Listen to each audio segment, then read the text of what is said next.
Yeah, hi. So this is a quick response video. First of all, I enjoy your channel. Keep posting. You asked for feedback, so here it is, right?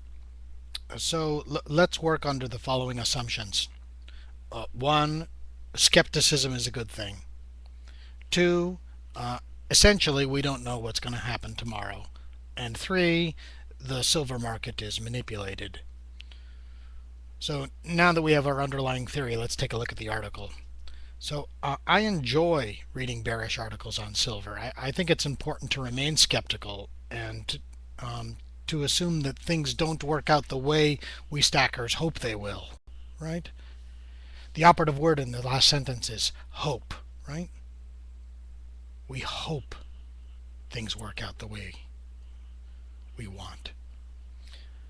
My response to the bearish position is that I don't care what price the metal is. I'm a buyer, and I buy physical, and I'm in it for the long run. And if someone else isn't, or wants to suggest that it's foolish to do so, I'd love to have that discussion about where they intend to put their money and what they intend to do with their money. So if silver is moving into the teens, I view it as a buying opportunity. That's a good thing. Thank you, bearish viewpoint. Thank you. I think ultimately the question is, will we have a deflation or will we have an inflation? It's the most important question. So deflation means obviously that silver prices should have a downward momentum. So it's not surprising that a bear would conclude that deflation will predate upon the price of silver. That's a no-brainer. If we have inflation, then it confirms our underlying conclusions about buying metals in the first place, and thus it has no place in our skeptical empiricism. Deflation has been persuasively argued by Nicole Foss over at Automatic Earth, and I think the inflation camp appears to be a far more popular conclusion. There's plenty of people who are making an inflationary argument, so there's no point in discussing a specific source for that. Uh, Personally, I believe we're going to see deflation first, and that would seem to indicate a drop in the silver prices. I welcome that. Please drop.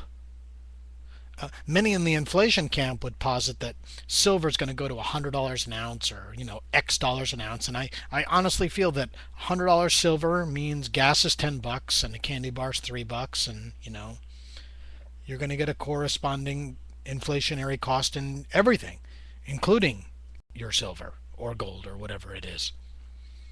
Um, so silver, in my view, maintains your buying power, and that's pretty much because it's inconvenient. And it means because it's inconvenient, many will choose not to utilize it. And hey, that's our gain as far as I'm concerned. Finally, silver is manipulated. So why are we even worrying about the price action? I mean, there are a few folks who hang out in the Bullion Bugs room on Pal Talk, and pretty much our modus operandi is, look, I'm a regular buyer, I'm dollar cost averaging, I hope I never have to sell my metal, and that my kids have the problem of what to do with crazy dad's metal collection. I mean, paper silver rules the roost, so expect volatility. Let's hope silver goes to the teens. Please, Santa. I'm asking you, give us $17 silver for next Christmas. Ho, ho, ho. So I don't need to, criticize bearish articles on silver. I mean, I can understand the rationale behind it, but I welcome them. I hope somehow they can prove my position is flawed, or the silver position is flawed, so that we can get into something better. But I haven't read anything that convinces me otherwise. So, until then, keep stacking. The final word I have to say on this is that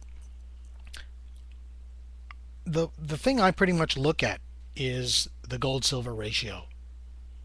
That to me is the underlying indicator.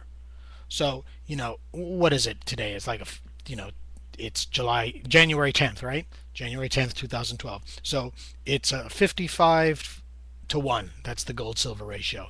I mean, is that a healthy ratio, to me, that's a no-brainer for buying silver. 55 to 1.